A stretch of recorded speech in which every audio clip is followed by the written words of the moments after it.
Hey everyone, it's Ben Hardy here, and in today's we're going to be reviewing this base model Toyota RAV4. Before we get into this video, I want to give a huge shout out and thank you to Orem Toyota for giving me some time with this RAV4. I'll include a link to their website in the description down below. Also include a link to my car buying guide. Let's get into it.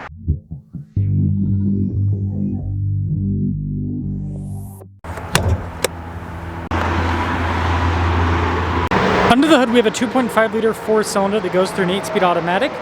Fuel economy is 27 around town and then 35 on the highway, with power outputs being 203 horsepower and then 184 pound-feet torque. Before we move forward with this review, I do want to mention if you want to see more videos just like this, then I recommend you subscribe because I post content every single day. So taking a look at the hood of the RAV4, the white kind of hides the body lines that are happening good. You know, nothing crazy with that. Now, the headlights look pretty darn cool. Turn signal is a little bit more basic.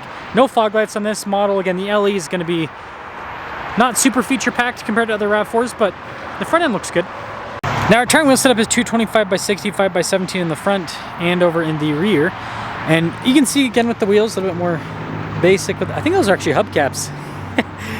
Anyways, we've got these plastic fender flares. You can see with the bodywork there. The new RAV4 kind of just has a more rugged appearance because Toyota's kind of going all in on the off-road stuff. And this leads us to the key fob, which, yeah, this is Toyota's flip-out key fob, which is kind of fun that they have this, but yeah, pretty basic with the use. Now, of course, the hatch is going to be manual with this model. Tons of storage space in the back, which is great. Now, we do have this rubber covering, which is another nice feature. Underneath it, got spare tire, so that's all good. But yeah, pretty dang practical. And look at this on the back of the seats. You also have more covering. That's cool. And then they give you a nice handle, so you can just kind of plop that down. More baseline taillights here. And then the badges are actually all blacked out in the back, which kind of makes it look sportier in a way. There's the rear. Now this leads us inside where you're going to find nice soft touch trim down below. And then look at these seats. The air cloth. Pretty nice trim. I like the center section there. Popping in, legroom, it's good. We also have some vents here in the back as well. And then, yeah, headroom's good. They did a good job with that. And then popping up front, again, soft touch there. We've got all of our window controls here. Mirror adjustments as well. Just a quick look at the mirrors. It doesn't look like we have blind spot monitoring on this one. And then again, cloth with the seat. Seat's also manually adjustable. Interesting, they actually still do soft touch even on this base model one. Now, of course, we've got a flip-out key because we've got to put the key in the ignition. Old school style. Now, take a look at the steering wheel, a little bit more basic with the material use, but anyways, lots of practical controls in the front, including for our cruise control, lane departure. You've got controls for center, volume, voice command controls as well. And then you guys can see here with the stocks on the back. And then the gauge cluster is actually analog plus digital, so you've got that digital element in the center, but the rest of it's analog on the outside, so it's kind of a cool mix. Backup camera in reverse, trajectorions do turn with the steering wheel, and pretty good resolution overall. And then as for the rest of the infotainment system, got a little physical volume control there. Pretty quick to respond, the screen here. So easy enough to use with that. We do have single zone climate down below with the physical knobs, which is kind of, I don't know, nice departure from a lot of other modern cars. Anyways, got little buttons there for the stability and then the auto stop start and then more storage here. Little parking brake down below with their auto hold. A few drive modes that you can go through, so just normal, sport, and eco. Nice chunky shifter, which I like. Got some cup holders here. Nice center console with some USBs. Do have some padding here also up top and on the dash as well. And then glove box, pretty good. Rear view mirror. And then we've got plenty of headroom.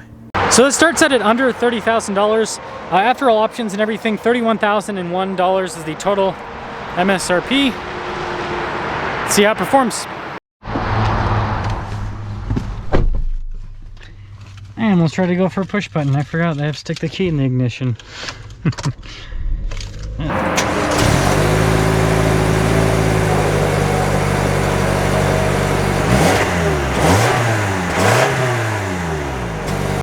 Well, RAV4 entry level. Also, two-wheel drive. It's another thing that kind of brings the cost down a little bit. Which, interesting that Toyota even sells anything with, well, I could see like the Corolla and stuff, maybe the Prius here in Utah, but like a RAV4 two-wheel drive makes no sense. No sense. I could understand this in like Texas, California, where you know, people live in places where you never need anything but two-wheel drive. But here in Utah, even southern Utah gets snow, so. Anyways, solid torque. And it's got a nice push right off the bat. Like that.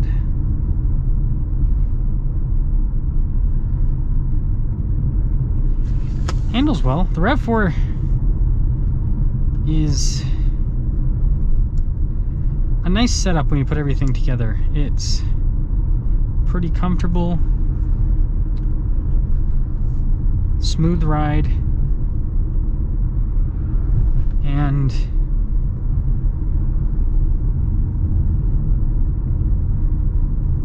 yeah, it's not it doesn't do anything crazy, but it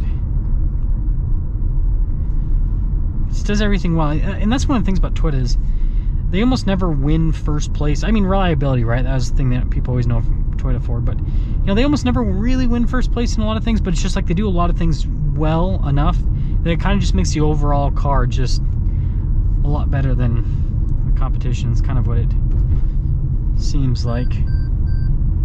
But yeah, it's easy enough to drive. The RAV4 feels pretty, excuse me, pretty well built. You know, everything here feels kind of like durable. Again, the controls are chunkier, so it kind of leads to that more rugged feel that they're going for.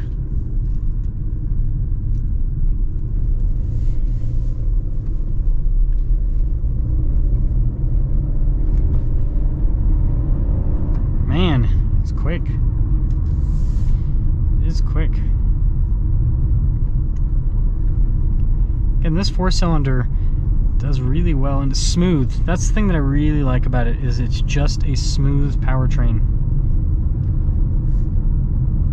So, to sum things up, the RAV4, again, it's not particularly exciting, doesn't do anything crazy out of the box, but it just drives well, performs well.